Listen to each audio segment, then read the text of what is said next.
हमारे यहाँ पे आप देखिए कि एप्स्टीन फाइल के अंदर जो भी कुछ नाम आया है सब बेशर्म और सब वहीं के वहीं टिकी हुई है। वो तो महेश जी सामने है ना, is as good as mathematics.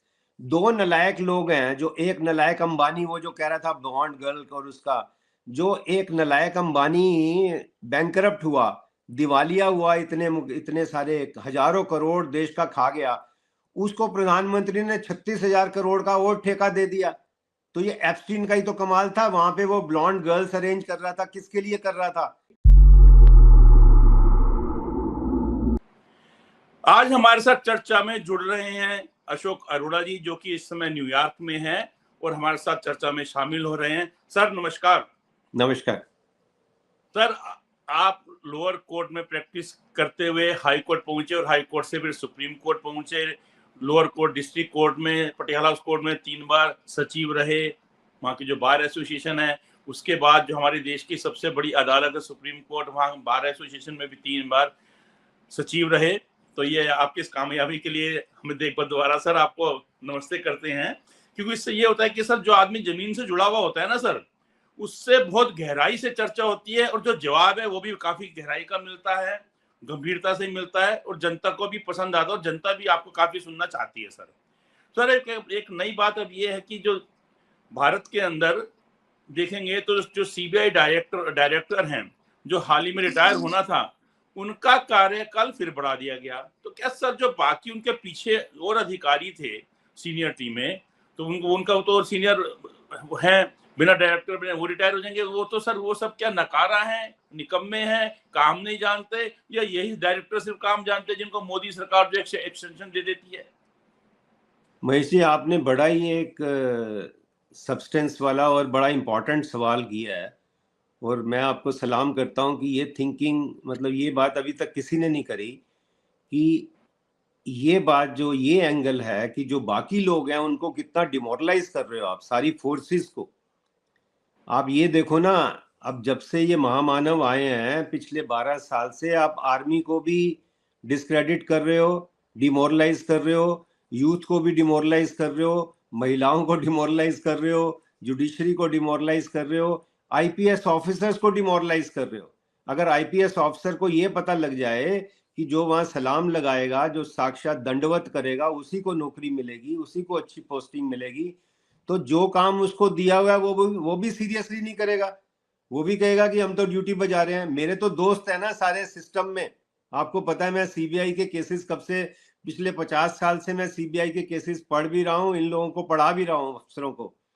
तो वो ये मेरे को बताते हैं कि अशोक सर, फिर हम भी ड्यूटी बजा रहे हैं, अगर मेरिट को सलाम नहीं है तो हम भी ड्यूटी बजा रहे हैं।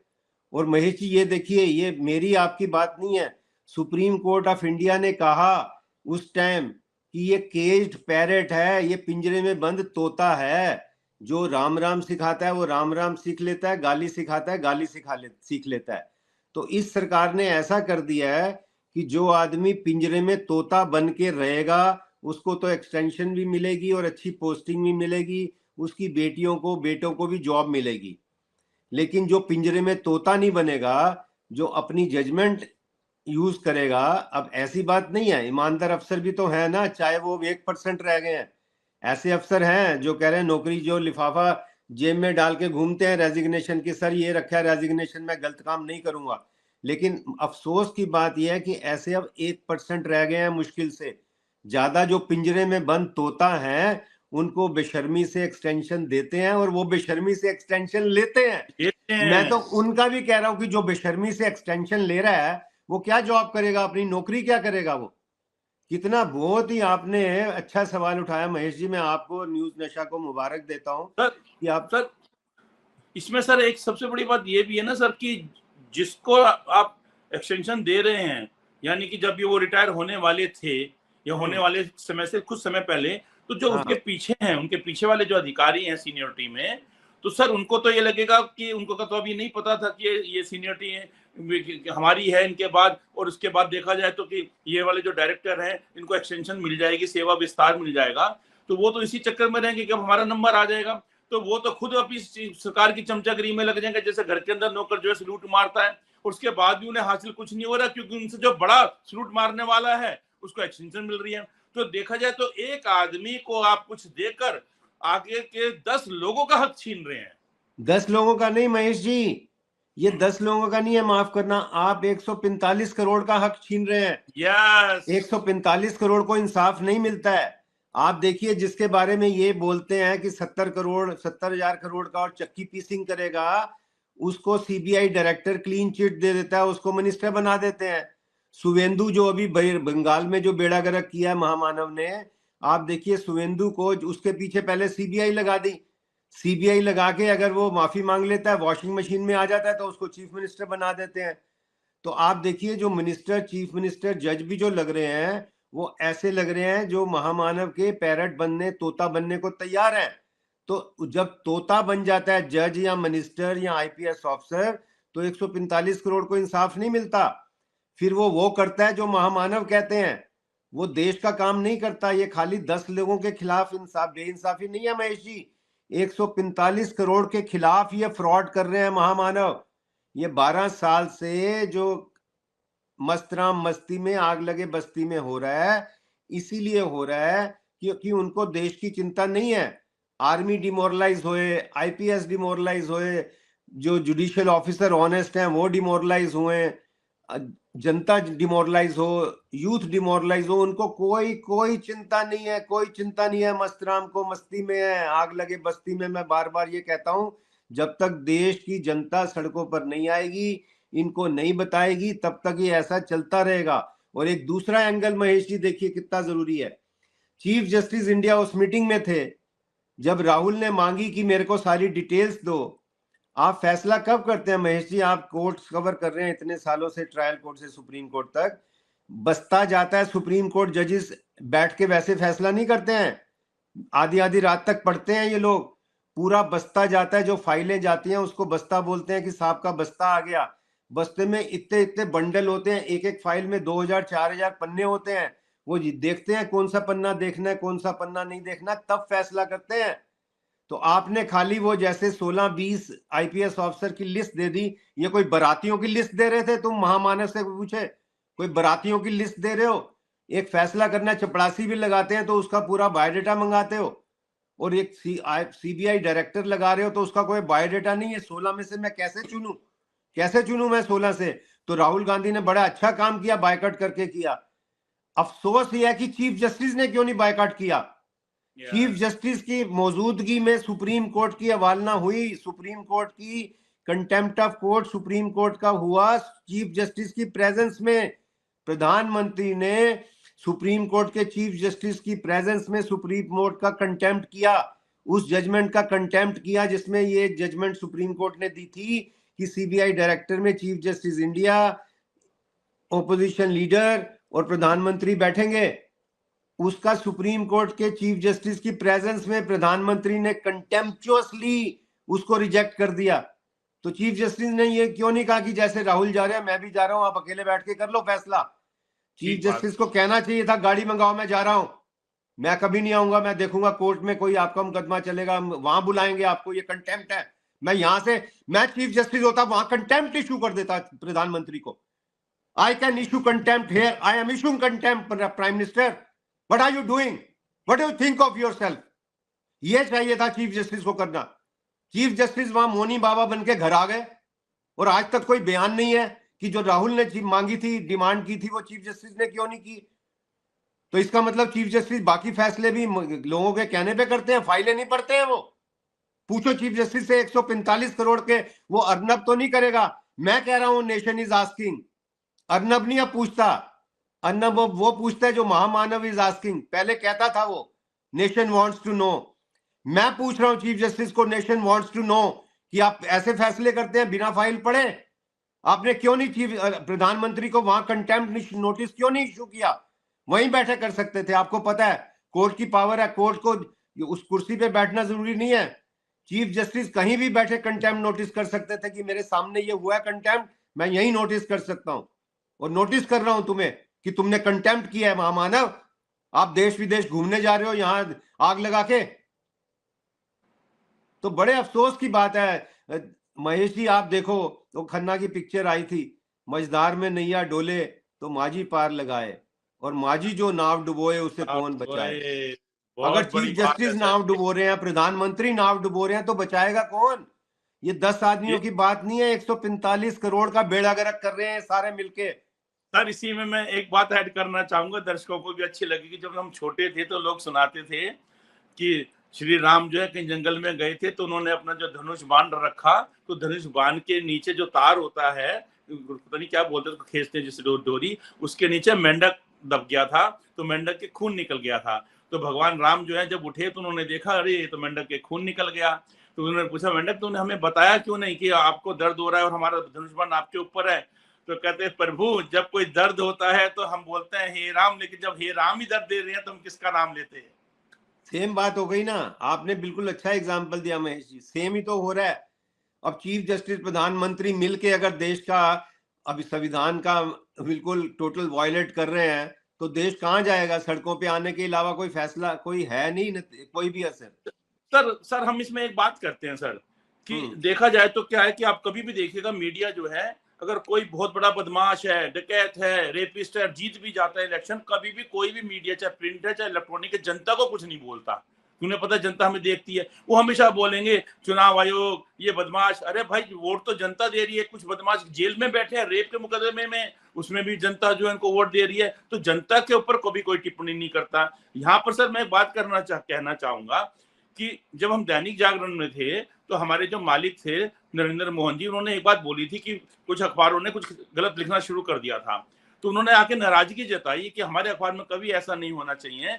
कि उन्होंने बोला कि एक नेता है, नेता की तो मजबूरी है कि अपनी जाति के लिए बात करना, अपने धर्म के लिए बात करना, जो जो लाभ जो फायदा उसको देगा नेता उस बात को उठाएगा ताकि उसको वोट मिले, क्योंकि वोट पाने के लिए वो आया है। तो ऐसे अगर हम प्रधानमंत्री मोदी को देखें या महामानव को देखें, भाजपा को देखें, सर वो तो अपने लाभ कमाने के लिए, लाभ के लिए बैठे हो, तो चाहेंगे कि हमें सेवादार मिले, चाहे वो पुलिस कमिश्नर हो, चाहे वो जज हो, चाहे वो जो है सीबीआई के डायरेक्टर हो। ये तो सर इन लोगों को देखना है ना कि हम किसी के सेवक बने या नहीं बने। ठीक बात है, ठीक बात है महेश जी, आपने बड़ी सुंदर बात करी कि इन लोगों को भी तो अपना जमीर देखना है। वो जो इकबाल साहब लिखते हैं, कितना अच्छा अल्लामा इकबाल ने लिखा कि अपने दिल में डूब के पा जा सुरागे जिंदगी, तू अगर मेरा ना बना मत बन, अपना तो बन, अपना तो बन। तो ये अपने आप को भी नहीं बन रहे, ये they are not honest to themselves, their own families. इनकी फैमिलीज वाले इनको गाली देते हैं। मैं नाम नहीं लूंगा, लेकिन आपको पता है सुप्रीम कोर्ट जज में और आईपीएस, इनके फैमिली वाले कहते हैं हमें शर्म आती है। इनके जजों के अब रिश्तेदार कहते हैं हमें बड़ा प्राउड फील होता था कि हमारा भाई हमारे बन गया सुप्रीम कोर्ट का जज, अब हमें शर्म आती है।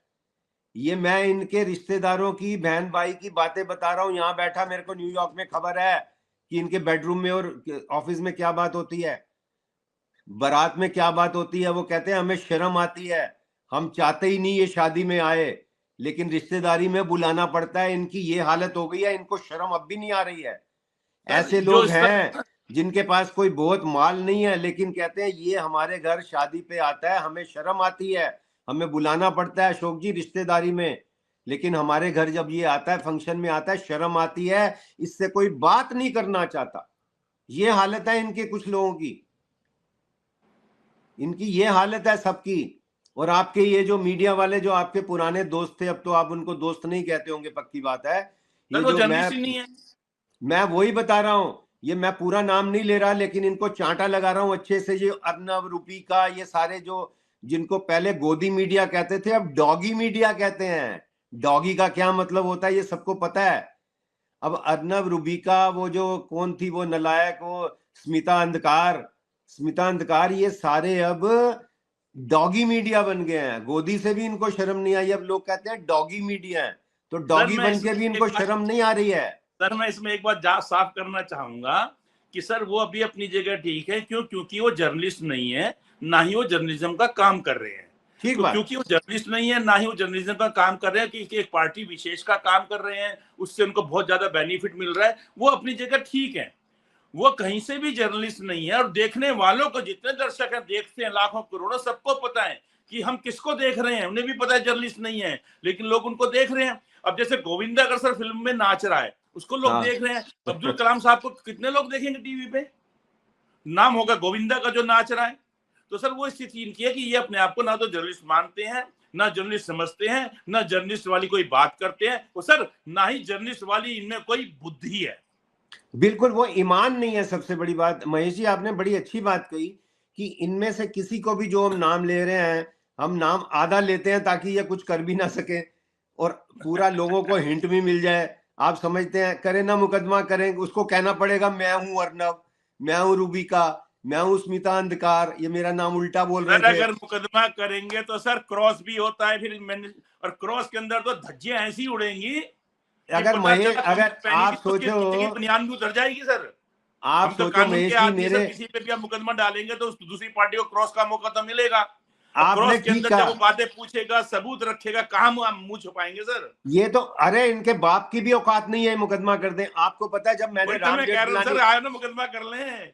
अरे राम हम तो कानून के जेठमलानी नहीं आदमी हैं। स्टैंड, आपको महेश जी पता है राम जेठमलानी क्रॉस नहीं स्टैंड कर सके थे, इतने बड़े वकील, इतने बड़े आदमी, तो ये पिद्दी सर ना मैं पिद्दी दर्शकों का को बताना शोरबा ये क्या चाहूंगा करेंगे। आपके बारे में कि जो हमारे देश के पूर्व प्रधानमंत्री थे नरसिम्हा राव जी, उनके उनके जो आपने समन कराया था, उनका एक मामला था चंद्र स्वामी वाला, काफी फेमस हुआ था, उसमें एडवोकेट आप ही थे। और दर्शकों को पता चलना चाहिए इस मामले में कि आपने जिस प्रकार से आर्गू किया था, तो उसके अंदर दो और प्रधानमंत्रियों की कुर्सी गई, एक नए प्रधानमंत्री बने, और जो पीवी नरसिम्हा राव जी पूर्व प्रधानमंत्री थे, उन्हें एज ए अक्यूज कोर्ट में पेश होना पड़ा था। और जो हमारा विज्ञान भवन है सिक्योरिटी के पर्पज से, वहां अदालत लगती थी, और एक अकेले देश के एक अकेले वकील आप हैं, जिनकी वजह से, जिनकी जगह पर देश के किसी भी पूर्व प्रधानमंत्री को एज ए मुजरिम कोर्ट में पेश होना पड़ा हो, पूरा कोर्ट में केस लड़ना पड़ा हो।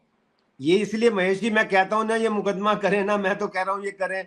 ये अब एक और बड़ी बेशर्मी कर रहे हैं, ये जो अर्नब और रूबिका टाइप लोग, ये कहते हैं हम तो भाई जर्नलिज्म नहीं कर रहे, प्राइवेटली कहते हैं हम तो धंधा कर रहे हैं। तो मैंने कहा भैया स्टैंड करेक्टेड, आप धंधा भी नहीं कर रहे, धंधा कोई बुरा नहीं होता, आप तो दलाली कर रहे हैं, दलाली कर रहे हैं सर। आप धंधा भी नहीं कर रहे हो। मैंने ये अर्नब और रूबिका ये सारे सुन ले हैं, स्मिता अंधकार, ये धंधा भी नहीं कर रहे हैं, दलाली कर रहे हैं, ये दलाल हैं।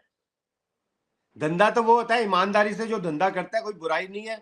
गांधी ने भी कहा था business with ethics no problem, no problem, business तो कोई करेगा ना, बिजनेस तो धंधा करने वाले लोग चाहिए हैं, लेकिन धंधा भी तो ईमानदारी से होता है। जो ईमानदारी से नहीं होता वो दलाली होती है। ये दलाली, ये अर्नब और रूबिका और स्मिता अंधकार ये दलाल लोग हैं, इनके तो मुंह काले करके घुमाना चाहिए गधे पे। क्योंकि आपसे जब भी कभी चर्चा हुई तो दर्शकों ने काफी ज्यादा देखा है सर, एपिस्टीन फाइल है, सिर्फ उस पर चर्चा होती रही, विदेशों में क्या से क्या कुछ हो गया, जिनका नाम आया वो उन्होंने वो निर्लज नहीं हुए, बल्कि वो शर्मसार हुए, और सब उन्होंने बकायदा उस पर अपना कार्रवाई भी की। लोगों को पसंद आया कि हाँ ये लोग, इनके कोई मान सम्मान है, इनका कोई आत्मसम्मान है। हमारे यहाँ पे आप देखिए कि एपिस्टीन फाइल के अंदर जो भी कुछ नाम आया है, सब बेशर्म और सब वहीं के वहीं टिकी हुई है। वो तो महेश जी सामने है ना, is as good as mathematics. दो नलायक लोग हैं, जो एक नलायक अंबानी, वो जो कह रहा था बॉन्ड गर्ल, और उसका जो एक नलायक अंबानी बैंकरप्ट हुआ, दिवालिया हुआ, इतने सारे हजारों करोड़ देश का खा गया, उसको प्रधानमंत्री ने 36,000 करोड़ का और ठेका दे दिया। तो ये एप्स्टीन का ही तो कमाल था, वहां पे वो ब्लॉन्ड गर्ल्स अरेंज कर रहा था, किसके लिए कर रहा था पूछे ना लोग।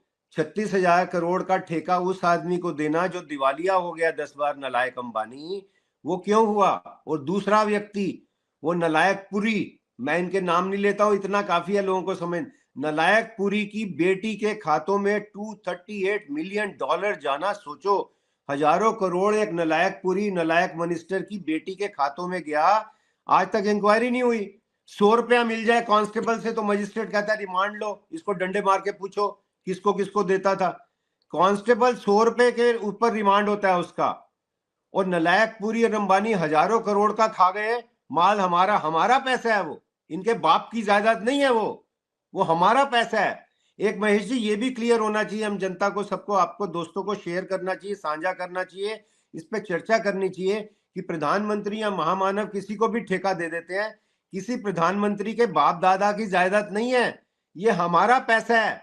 हम पूछेंगे कि 36,000 करोड़ का ठेका आपने क्यों दे दिया दिवालिये को, ये जनता को सवाल पूछने चाहिए। एक नलायकपुरी की बेटी के खातों में करोड़ों रुपया क्यों चला गया, ये पूछना चाहिए।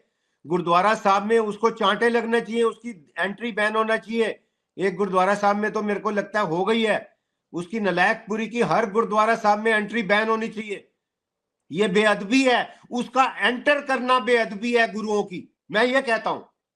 मैं इतने गुरुद्वारा साहब में मेरे को इनवाइट करते हैं, मेरा वहां तकरीर भी रहती है, लेक्चर रहता है, मैं उनसे बात करता हूं और वो मानते हैं इस बात को। लेकिन वो कहते हैं कि वो जो बड़े प्रधान है जी क्या करें जी, प्रधान जी ने अभी नहीं माना, उसने नहीं माना।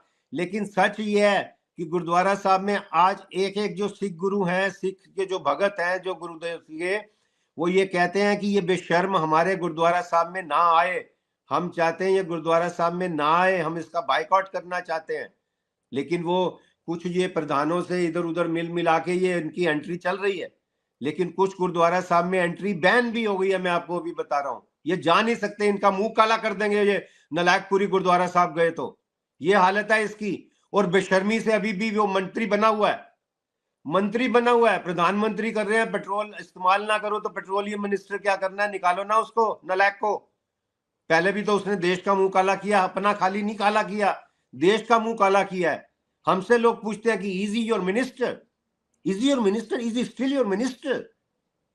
तो हमें जवाब, हम कहते हैं भाई शर्म निरपेक्ष हो गया, हम क्या करें भारत, हम क्या करें। चलिए करेंगे, ये चर्चा बनी रहे, अच्छी है। न्यूज नशा को, आपको, आयुष को, महेश जी, आप सबको मुबारक। फिर कभी बात करेंगे, आज भी मेरे को निकलना है जरा कहीं। चलिए ठीक है सर, नमस्कार नमस्कार। और आप हमसे जुड़े रहने के लिए सब्सक्राइब करें YouTube पर, फॉलो करें Twitter पर और लाइक करें Facebook पर। और ज्यादा जानकारी के लिए आपको टाइप करना होगा सिर्फ न्यूज नशा।